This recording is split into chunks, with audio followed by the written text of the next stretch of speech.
sang. Mais tu es coupable. Tu es coupable dans les faits. Le fait est là, tu dis non.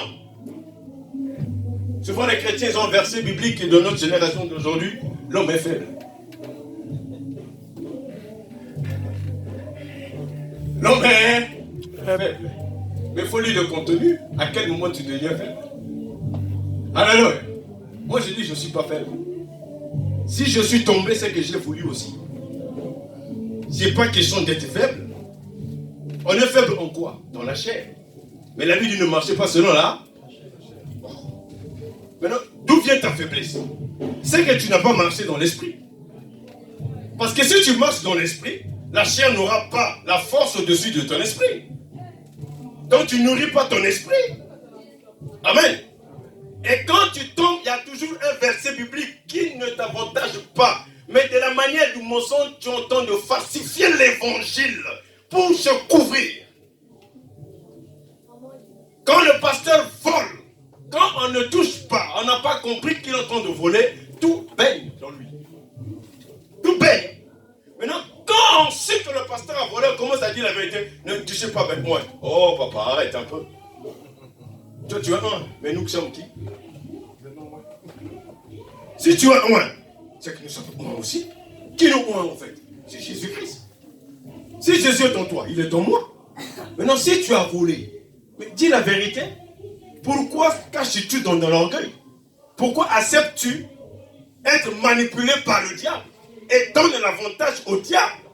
Vous voyez déjà que lui-même, il n'est pas loin, puisqu'il donne l'avantage au diable. Parce que tout mensonge vient du diable.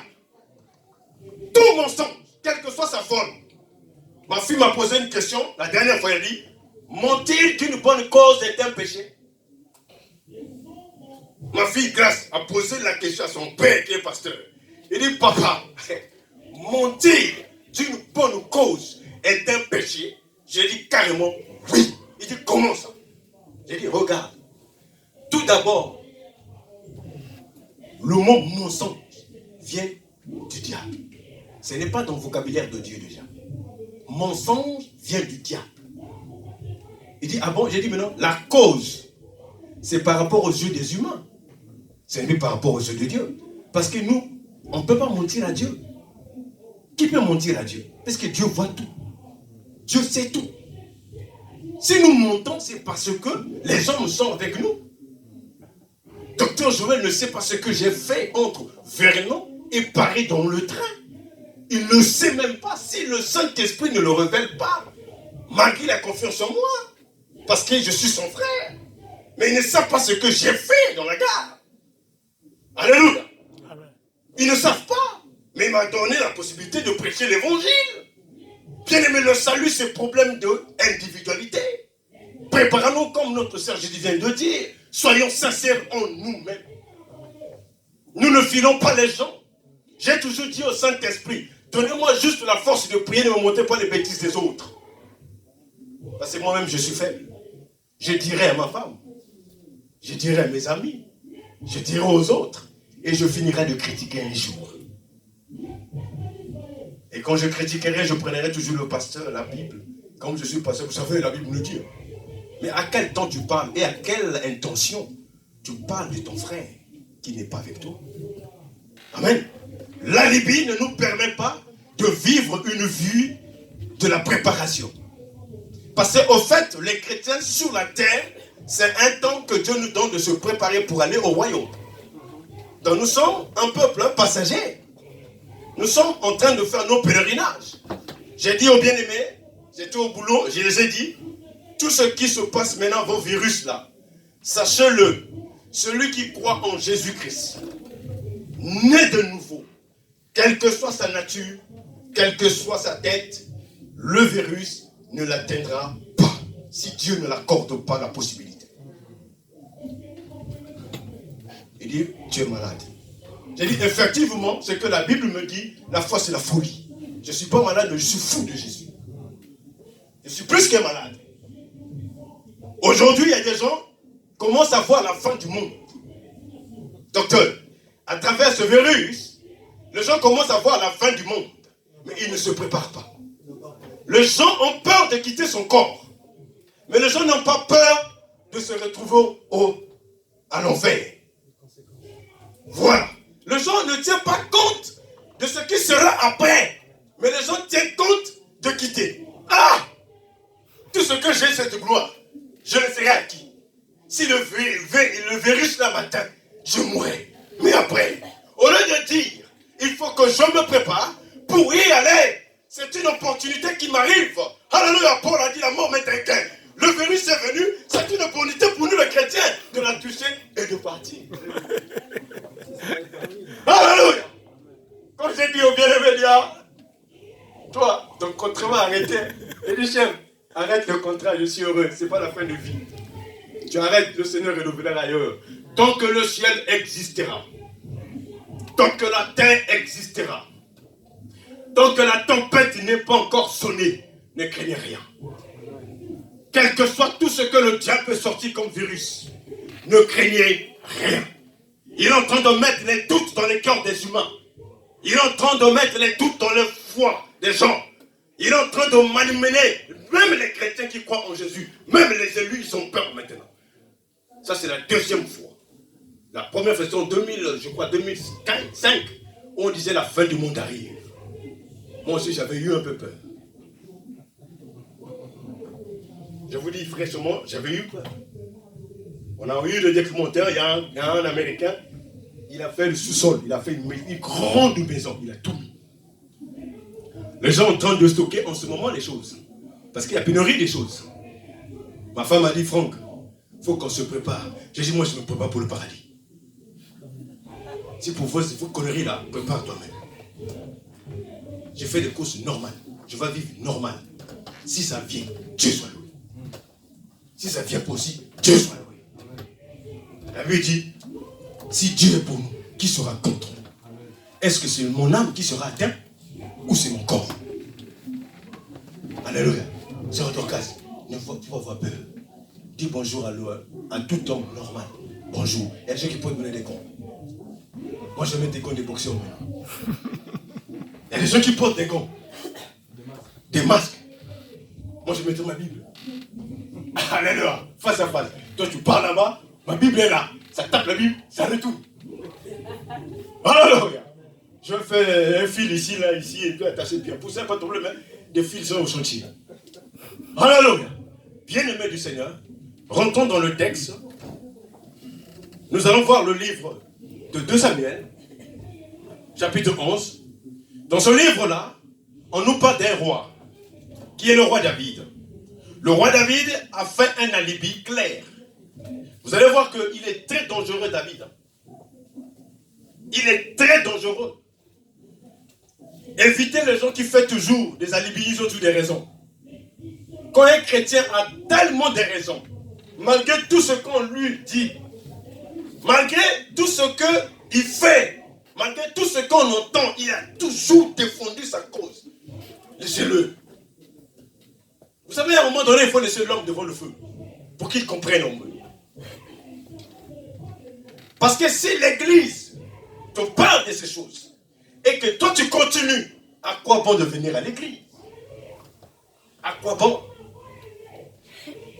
Tomber, c'est autre chose, mes bien-aimés. Mais vie, c'est autre chose. Je préfère vivre avec celui qui est tombé dans le péché. En tout cas, pour ça, j'arrêterai même le travail. Je viendrai même chez toi passer une semaine dans la prière et dans l'intercession. Parce que tu es tombé. Je viendrai pour empêcher que tu vis cette vie-là. Je viendrai te soutenir afin que tu te relèves et que tu marches. Mais rester assis dans le péché. Et trouve-toi des alibis. Fais des alibis pour se couvrir. Il y a un problème. David, le roi David, quand j'ai médité la parole, quand j'ai tombé dans le livre de David, ça m'a vraiment choqué. Vraiment choqué au point où je me suis dit, il n'y a que Dieu qui peut le pardonner. Ah non, David a fait tellement du mal. Lisons les Écritures.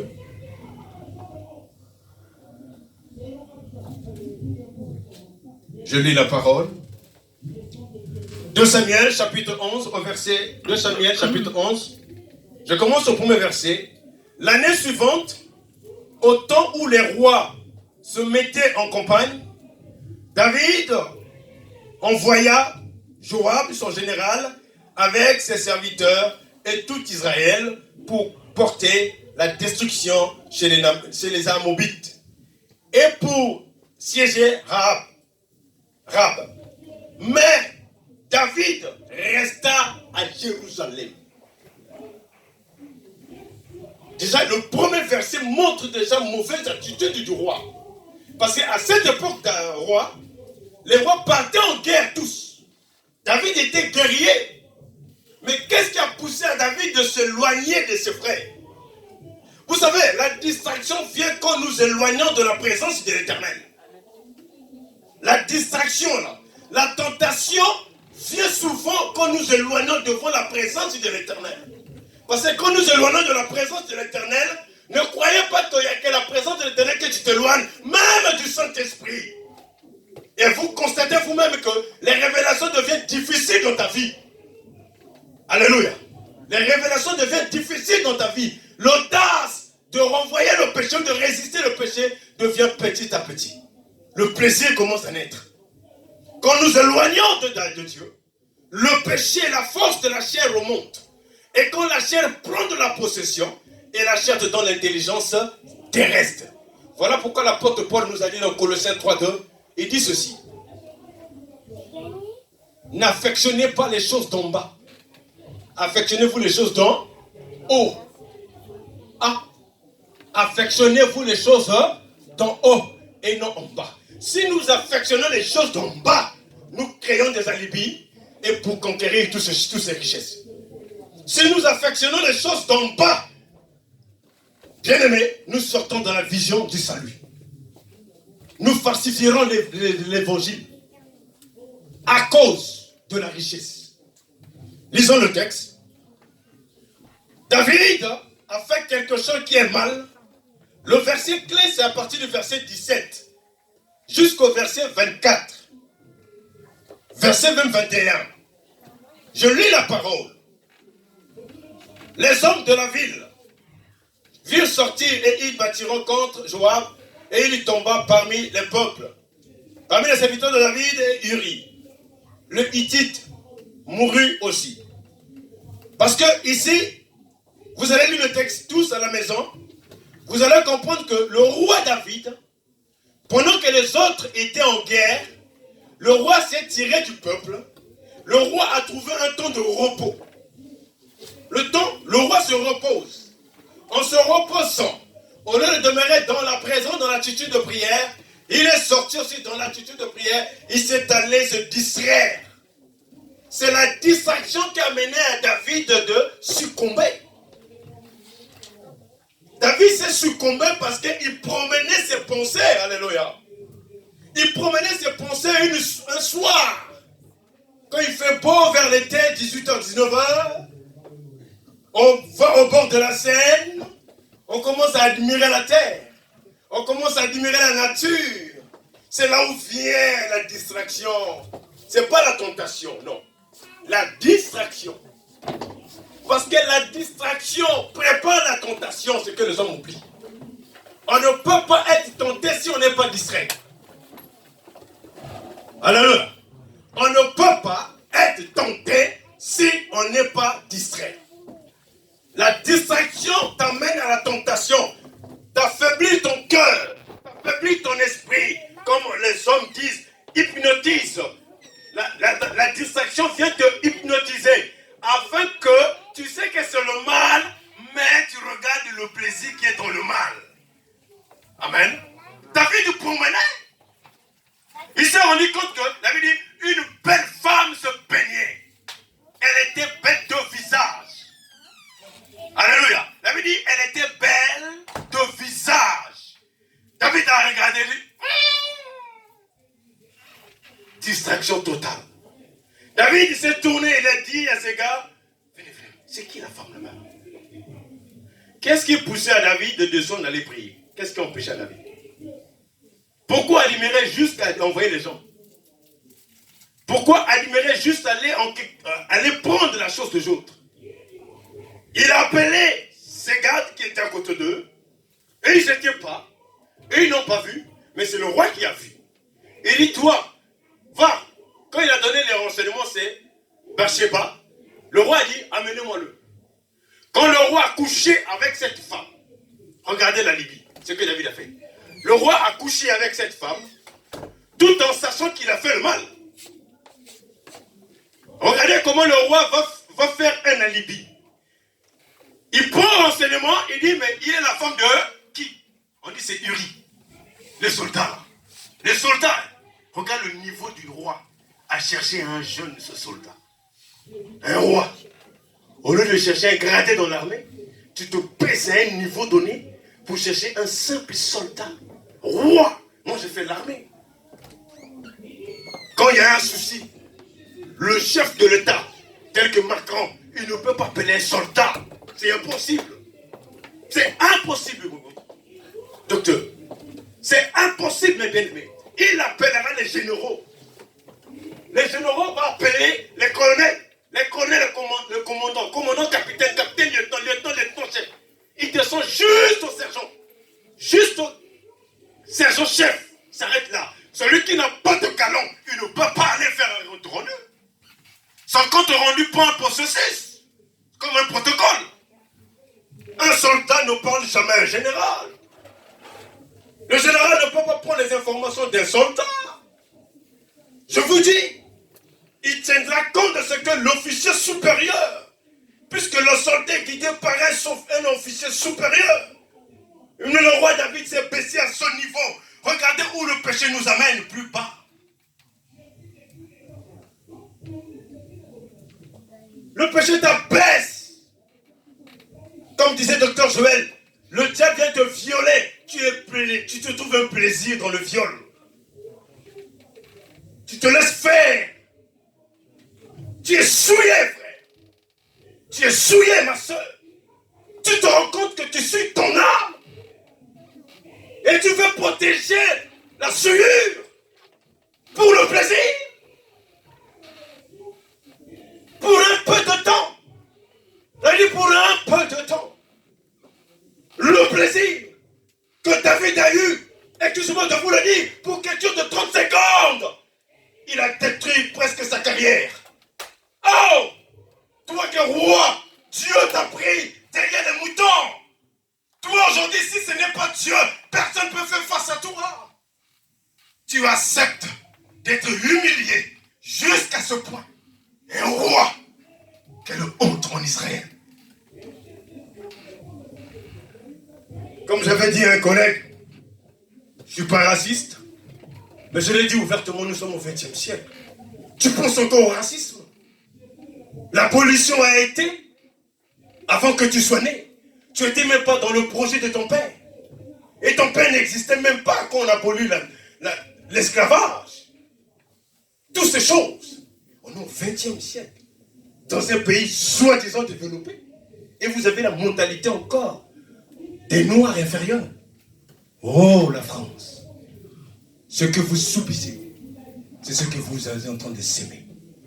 La soumission de la France, peu importe ce qu'il va soupir, ce sont les résultats de ses fruits.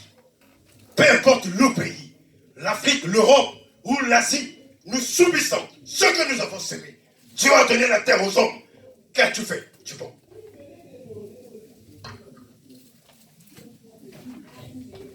Dieu a donné la terre aux hommes afin que les hommes cultivent. Mais qu'as-tu fait? Et quand il y a un souci, vous redonnez Dieu la responsabilité.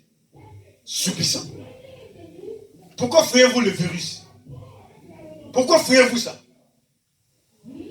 Pourquoi chercher maintenant que quand tu viens de Chine ou de je ne sais pas de quel pays, il faut qu'on te fasse les examinations, on appelle ça quoi, des quarantaines.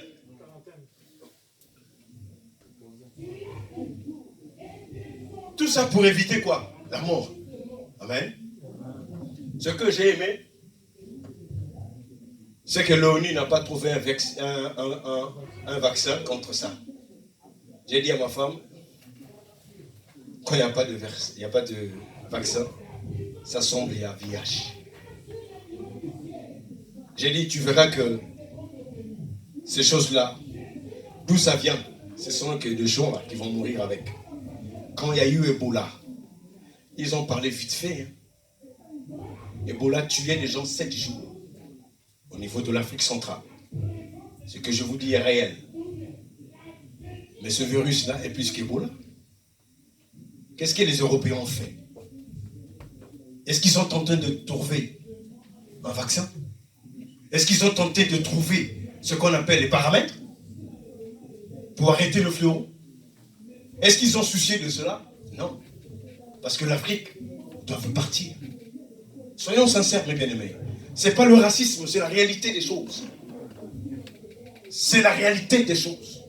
Surtout nous qui croyons en Dieu, nous sommes plus naïfs qu'eux, et ils se croient. Mais je vous dis ce qui est vrai. Nous détenions ce qu'on appelle le remède de ce virus, c'est Jésus-Christ le roi. Celui qui a Jésus-Christ, quel que soit le virus, il ne sera jamais atteint. La Bible dit, le malheur atteint souvent les justes, mais l'Éternel l'en délivre toujours. L'en délivre toujours. Je suis venu te rassurer, mais ne cherchez pas un alibi. Alléluia. Ne cherchez pas un alibi. Ne vis pas sous l'alibi. C'est un mensonge. Proverbe 30, verset 8 dit, éloigne de moi les paroles mensongères. Éloigne de moi les paroles mensongères et donne-moi ce qui est nécessaire. Ni pauvreté, ni richesse.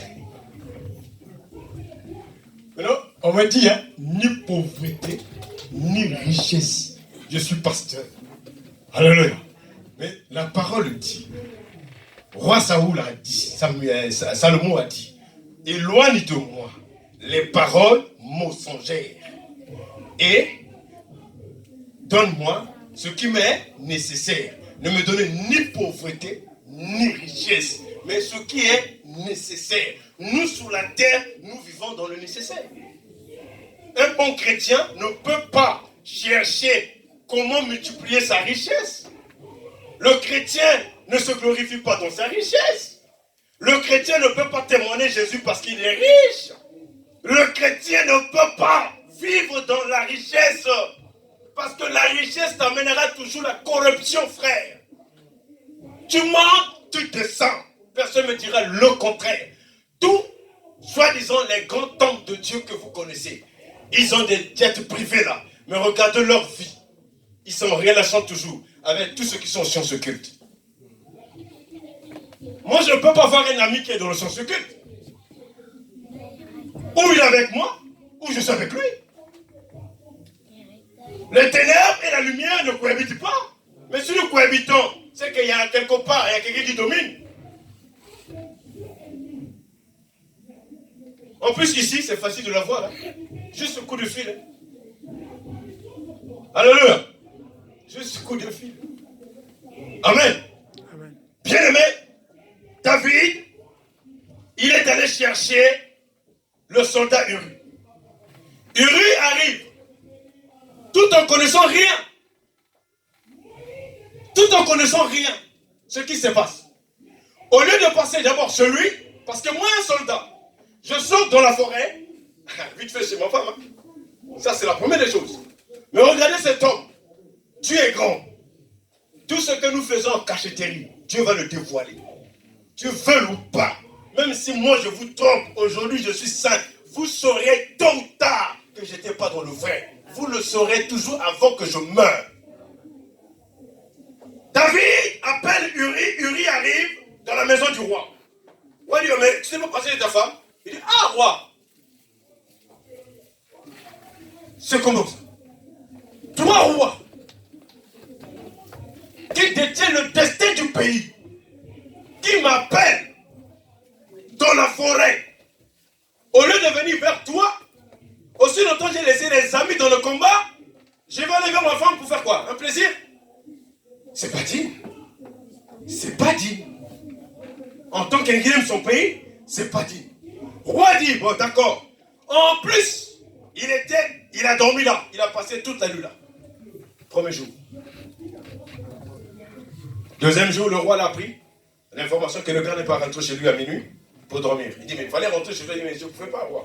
Le roi dit, David a dit, viens, tu vas voir. Il a fait boire l'alcool pour que le gars soit sous. Pour que quand il va rentrer chez lui, automatiquement, quand sa femme, parce que la grossesse ne tourne jamais au dos, toujours devant. Quand les gens vont voir la grossesse devant, on va dire, mais son mari était déjà là-bas.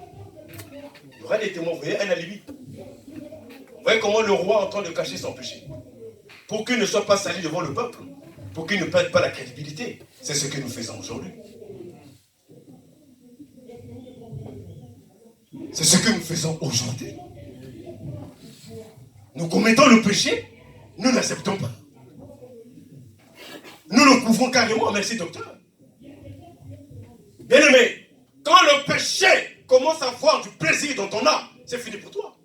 Fais gaffe, fais attention, le guérison n'est pas loin. Vous savez, il y a des moments où vous priez pour un bien-aimé qui persiste dans le mal, il faut demander la volonté de Dieu maintenant. Ne perds pas ton temps.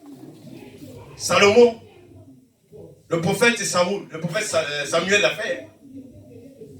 Quand Saoul a fait un alibi en 2 reprises. La première fois, au lieu d'attendre le sacrificateur, lui-même il a fait le sacrifice. Le prophète vient lui dire, qu'as-tu fait? Qui t'a donné l'ordre?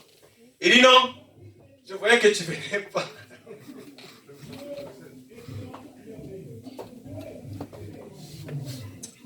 Voilà.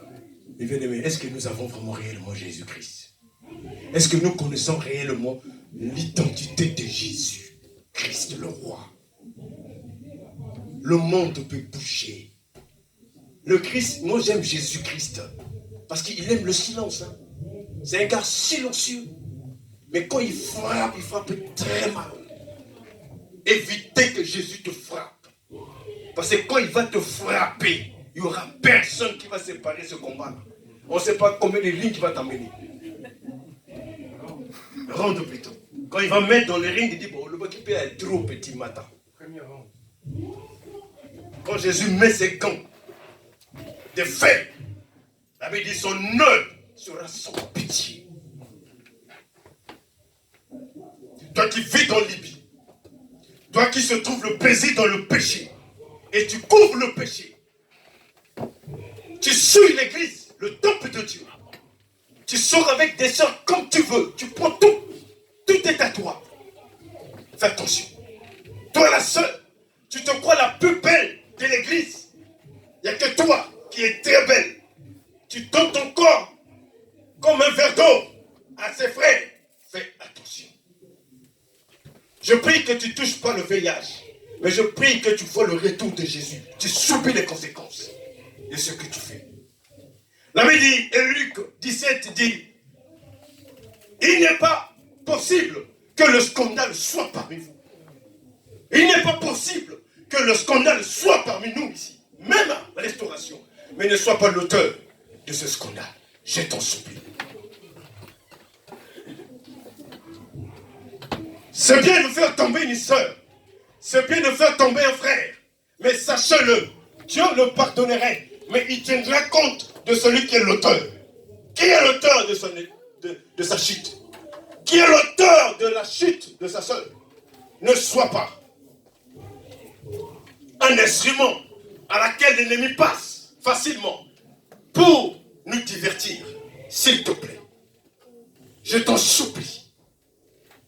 Tu ne pèses pas ce que tu fais. Fais-le, réjouis-toi, mais fais attention. Ne persiste pas dans le mal. David a persisté dans le mal. Vous savez la conséquence? C'était même pas la mort de cet enfant-là.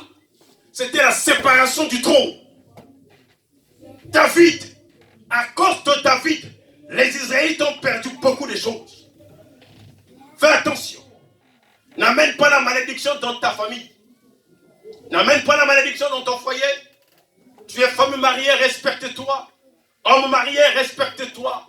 La Bible dit, mariez-vous s'il y a des désirs qui s'allument. Mais tu es déjà marié, tiens-toi compte de ta femme et tiens compte de ton mari.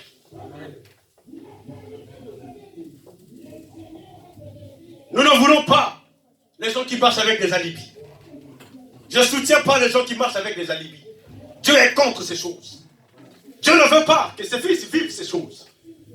Il est important, bien aimé, de lire le livre de David et de prendre les leçons à tirer dessus. C'est très grave. L'alibi ne te permet pas de vivre dans la sainteté. L'alibi te permet de mentir et de haïr. Quand quelqu'un ment, il a la facilité de haïr.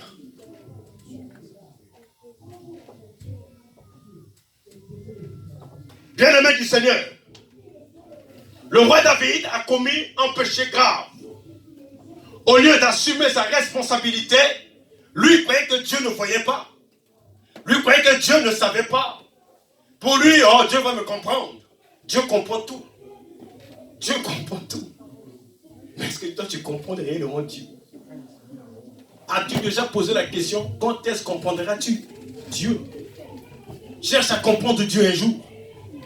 Tu n'arriveras pas à comprendre. Parce qu'il est saint. Dans sa sainteté, il est juste. Mais il t'a donné la possibilité de vivre en liberté. Pourquoi vis-tu en cachotterie? L'alibi te permet d'être boiteux, infirme spirituel. Akab, Élie lui a dit, Akab, c'est pas moi qui trouble Israël, c'est toi qui troubles Israël avec Jézabel. Tu es boiteux de côté, infirme. L'alibi permet aux chrétiens. Retourner à la coquille, c'est ça? Boiter, c'est ça? Coca. Boiter de côté. Moi, je peux faire comme ça, mais les deux, c'est difficile. Quand tu as une personne, quand tu as abandonné, boiteux de côté. L'alibi te permet d'être boiteux de côté. Parce que le poids du péché pèse sur toi. L'alibi te permet d'accepter de vivre avec ce poids du secret malsain. Voilà l'alibi. Tu mens ta femme quand tu respires. Tu mens ton mari comme tu respires. Mais tu cherches encore à l'Éternel de délivrer. Il n'y aura jamais la délivrance dans ta famille. Moi j'ai toujours dit aux gens qui disent au combat là, je renverse les autels de père. Je renverse les autels familiales. Mais renverses-tu les autels de toi-même? L'autel que tu as bâti dans le mensonge, as-tu renversé? Renverse d'abord ton autel à toi, avant de renverser les autels de tes parents. Le combat spirituel. C'est toi-même le combat spirituel. Ne liez pas le démon. Chasse d'abord les esprits qui sont en toi. Mais il est avec toi. Toi tu le lis, tu le vois où? Je lis, oui, mais tu le vois où? Selon les Écritures, il y a un endroit. Dans les lieux arides. Tu as lié hier le démon. Oui, il est parti. Mais quel est le démon que tu as lié? Le lendemain, tu te réveilles, tu es en train de mentir. Oh, il est encore là. Qu'as-tu fait hier? La Libye. Oh, ne dis pas c'est moi qui t'a dit, hein. Je dis quelque chose, ça, Judith. Ne dis pas, quand tu vas à Nicole, je t'en supplie, ma soeur. Ne dis pas maman Nicole. Oh. Mais pourquoi je dois dire? Nicole, je te fais confiance, hein. La Libye. Bon, banga. On a dit maman Nicole. Ah, maman, ma caméra, oui, c'est ça. Nous sommes des courageux docteurs. Le mensonge, maman Nicole. Quand quelqu'un tente de mentir sur ton nom, et la personne qui prête son oreille, laissez-moi te dire, ma soeur, c'est comme si la personne qui t'a mis au monde, c'est-à-dire qu'il a fabriqué ton cœur, ton âme, il a mis dedans de toi. Il parle au point où tu ne peux pas douter quoi. Tu peux même dire, ah frère, attends un peu, je te dis, Dieu m'entend parler. Dieu t'entend parler. Tu es sûr que Dieu peut prêter son oreille à toi le menteur. Après tu vas encore dans le combat. Je lis, tu lis. Laisse-le tranquille, tu vis avec lui. Quand tu ne chasses pas les démons là, de ta vie à toi-même, tu ne fais aucun effort pour chasser ces démons là. Tu les protèges encore dans les alibis. Tu mens. Tu trompes les gens. Tu deviens nuisible dans l'assemblée des saints. Tu es devenu comme un serpent. On ne connaît plus ta position. Alléluia. Oh, tu sais, mon frère. Oh, tu sais, ces gens-là, ils ont des méthodes de langage. Quand ils te voient, ils savent qu'il a commis, quand ils te voient, frère, tu sais. Oh, mais tu sais, Dieu est grand. Dieu est amour. Mais c'est pas fait, c'est long, tu vois ce que je veux dire. Non, frère. Quand tu as péché, sache-le, la Bible dit, prends ta responsabilité de confesser et d'abandonner afin que le Christ compagne. Parce que quand tu confesses, la délivrance n'est pas encore là. Docteur, beaucoup de gens croient que après avoir confessé, Christ t'a délivré. Non. La confession fait partie du processus d'obtenir la délivrance.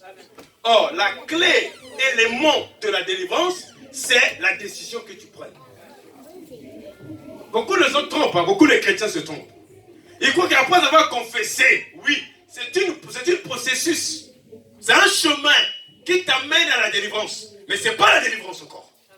Parce que pour obtenir la délivrance, il faut se dépouiller. Or, pour se dépouiller, il faut prendre une décision ferme et radicale.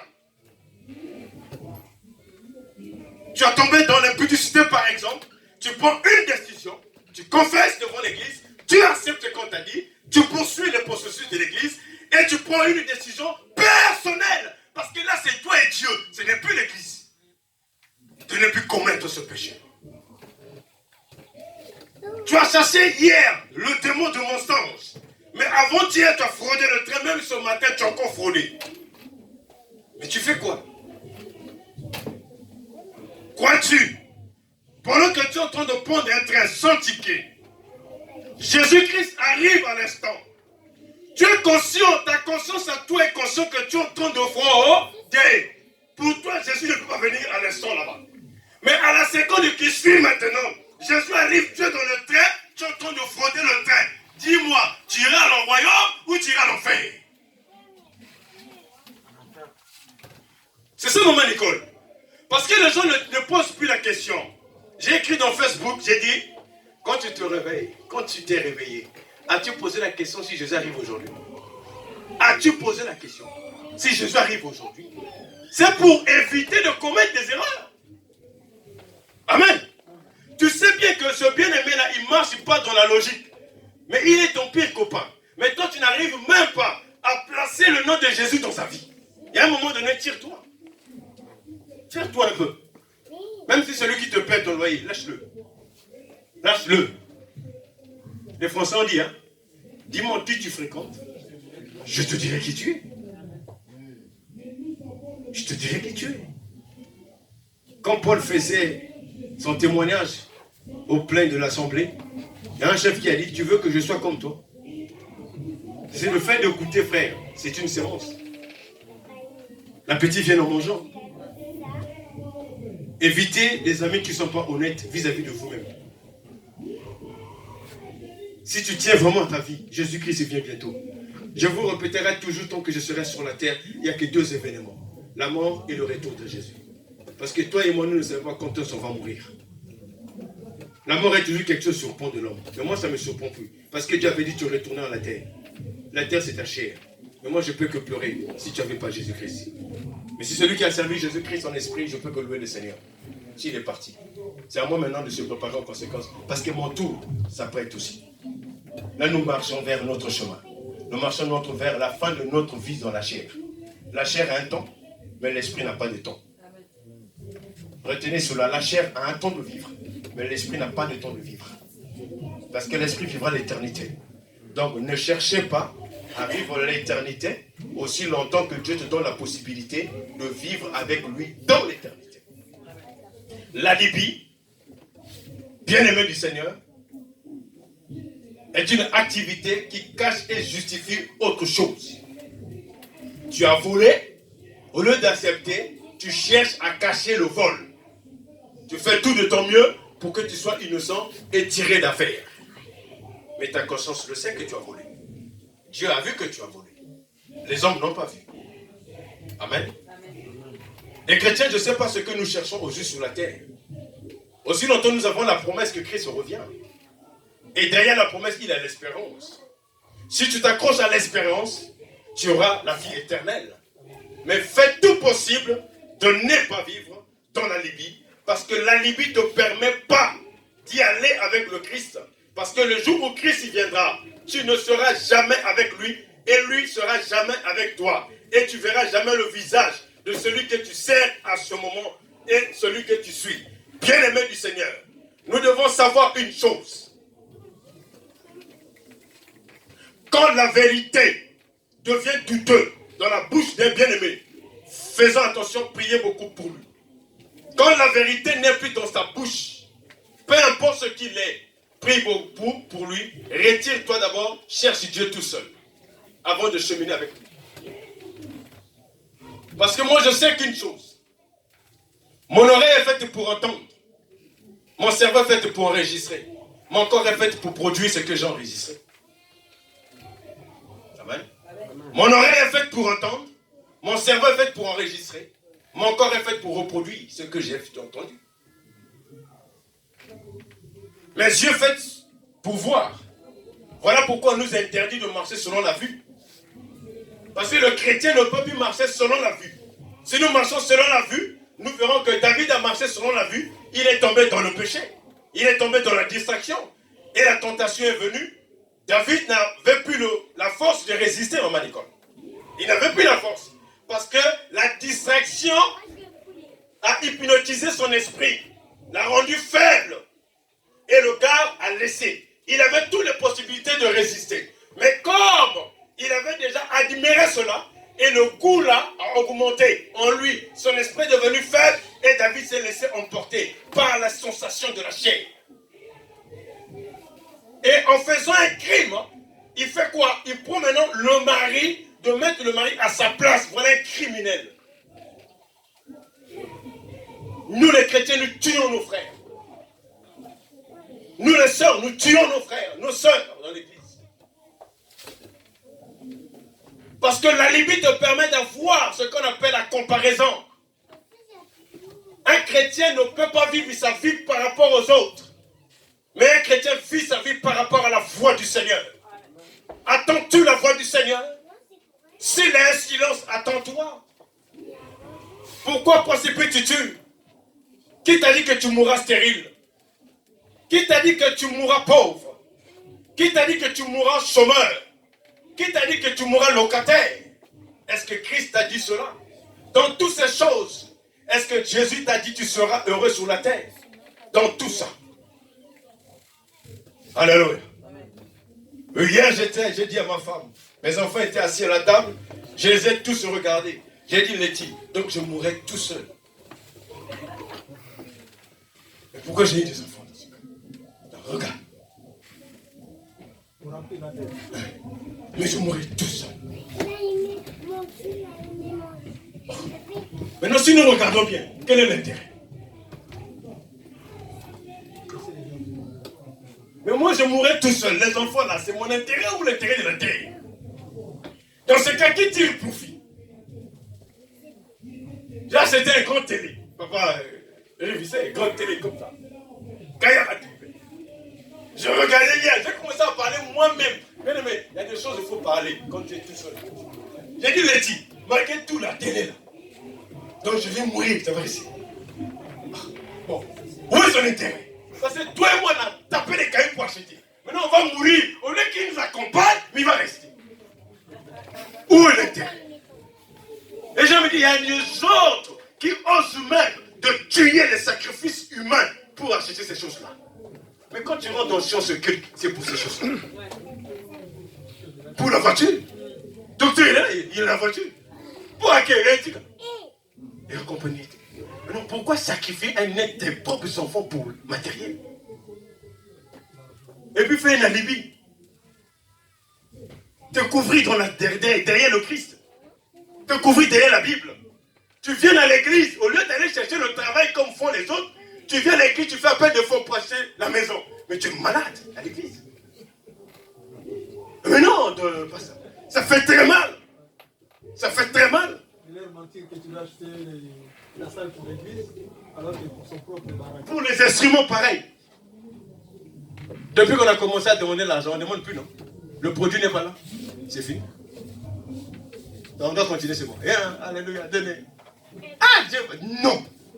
Dieu ne donne pas si tu as donné. Dieu donne selon son cœur. C'est que les gens oublient souvent.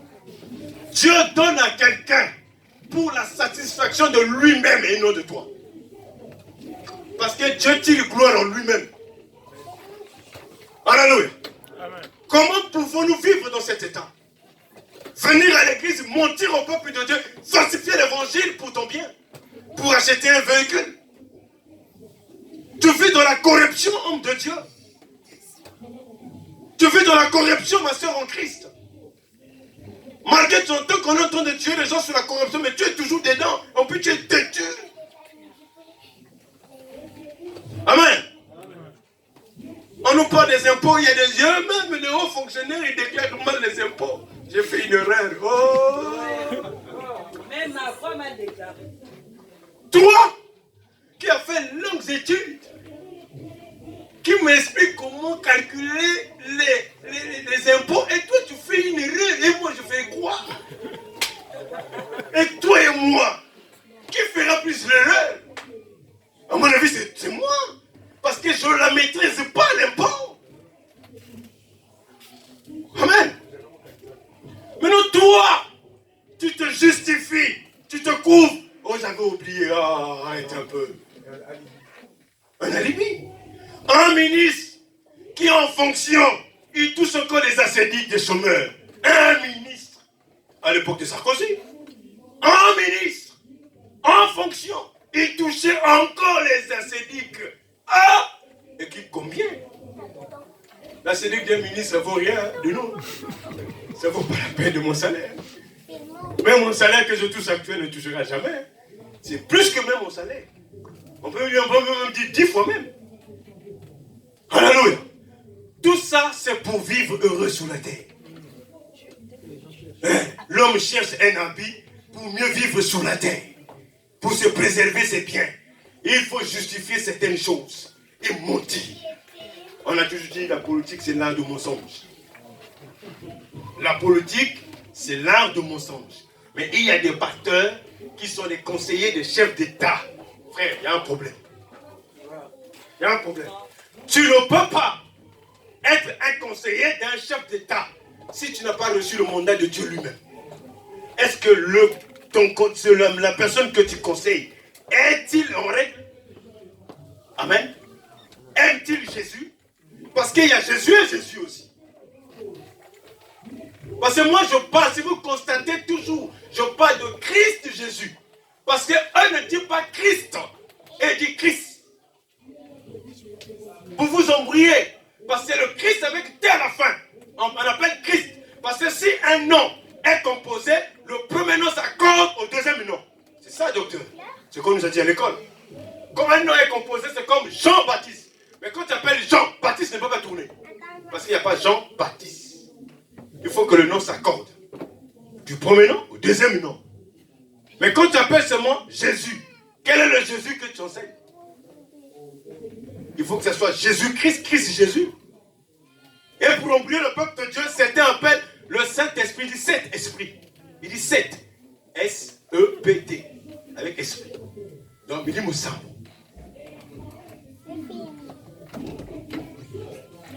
Il y a même qui dit, on a là, vous suivez Jésus. C'est vous qui dites Jésus.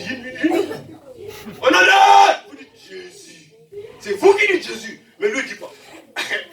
Lui-même, il vous dit, on a là. Non, on est devenus des comédiens, franchement. Tout ça pour faire un alibi pour Jésus.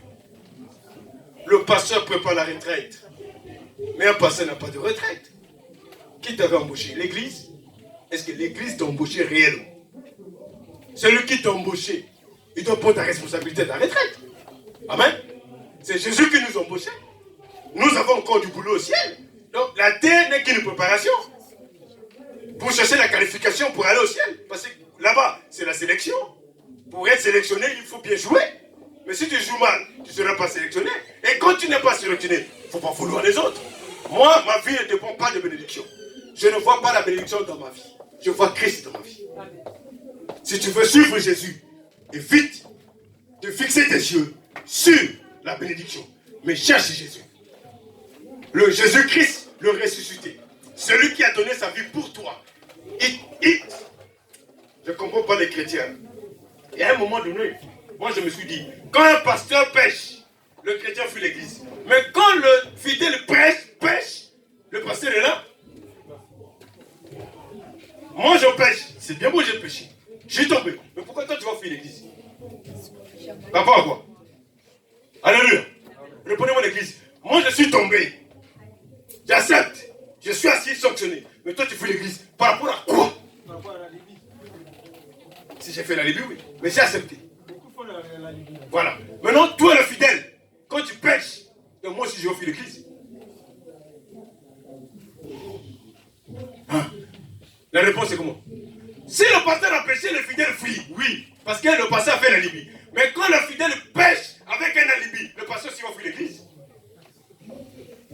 Si le pasteur ne fuit pas, pourquoi moi je dois fuir l'église?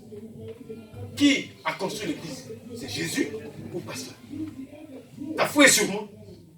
Est-ce que moi je me donne déjà pour mes enfants je donnerai pour ma mort? Mais toi, tu es sûr que moi je peux mourir pour toi? À la croix, comme Christ a fait, c'est impossible. Mais si tu mets ta foi sur Jésus, c'est que si tu mets ta foi sur le pasteur, c'est que tu n'as pas encore compris. Tu n'as pas compris encore. Parce que quand tu mets ta foi sur moi, même si tu n'as pas fait le péché, si Jésus viendra, tu es une idolâtre, tu vas rester. Voilà l'église. Donc l'église va rester à cause d'idolâtrie. La Libye. Ah, moi j'aime mon père. Oui, c'est mieux de s'aimer. Mais ne fais pas de la personne ton idolâtre. Pourquoi faire l'idolâtrie, cela? Et nous sommes contents de ces choses. Dès que le pasteur fauche, ça y est, c'est fini. L'église chaos, bataille.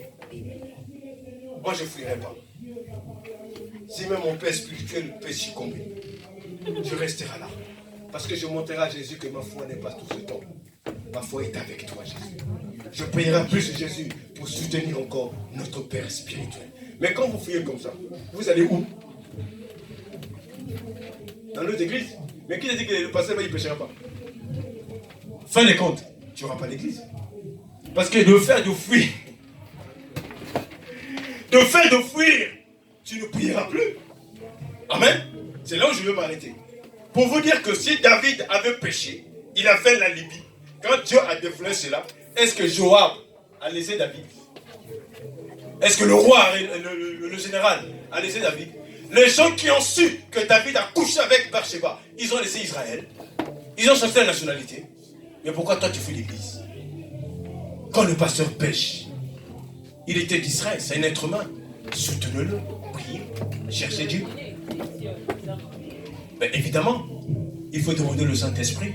D'abord, vous devez être solidaire. D'abord, vous devez être solidaire. S'il n'y a pas de solidarité dans ce cas, il fera la Libye parce qu'il n'a pas confiance. Quand l'homme fait la Libye, il n'a pas confiance. Est-ce que vous avez confiance avec Dieu? Est-ce qu'en nous-mêmes, nous avons confiance l'un à l'autre? Est-ce que nous pouvons garder un secret? Quand garder un secret, je viendrai sur ça. La force d'une église, c'est un secret. Le secret, c'est la base. Le secret, c'est la base. Je viendrai sur cet enseignement un jour. La force de l'église. Parce qu'aujourd'hui, l'église n'a plus de force. La force de l'église vient par le secret. Sachez-vous que Jésus-Christ lui-même, il a un grand secret. Il vous montrera pas qui rentrera, qui sortira. C'est un secret. C'est un secret. Jésus, il ne dira pas qui va rentrer, qui va rester. Moi, un docteur, il n'y a que Jésus qui sait qui va rentrer. Malgré nous sommes déterminés. Ni lui ni moi ne saura pas s'ils font qu'elle rentre, il ne saura même pas. Mais on a servi ensemble, on a mangé ensemble. Amen. Jésus, c'est un homme de secret. La force de l'église, c'est ça. Puisque Jésus est notre mari. Pourquoi imitons pas Christ dans le secret? Parce que si l'homme fait une Bible parce qu'il n'a pas confiance en vous, il sait que vous allez le rejeter. Tu me aimeras encore. Tu me feras encore confiance. Après avoir trébuché, le problème elle est là. Mais Jésus ne trahit pas. La seule personne qui ne peut pas nous abandonner, et la seule personne à qui je ne peux pas faire un alibi, c'est Christ. Si j'ai confiance en Jésus et que tu as confiance en Jésus, le Saint-Esprit nous mettra en commun d'accord. Alléluia. Je m'arrête là. Sachez-le que la force d'une église, c'est le secret. Amen. La force d'une église, c'est le secret. Quand l'église ne vit son secret, vend son âme au diable. Tout ce qui se passe dans cette église, même le voisin ne peut pas le savoir. Amen. Unissons-nous dans le secret, marchons dans le secret. Aimons-nous dans le secret. Même si c'est le cas. Faisons confiance au frère pour faire avouer son péché. Il faut que vous devez donner la confiance. Si vous avez la confiance, vous donnez la confiance au frère ou à la sœur, il sera capable de vous dire la vérité.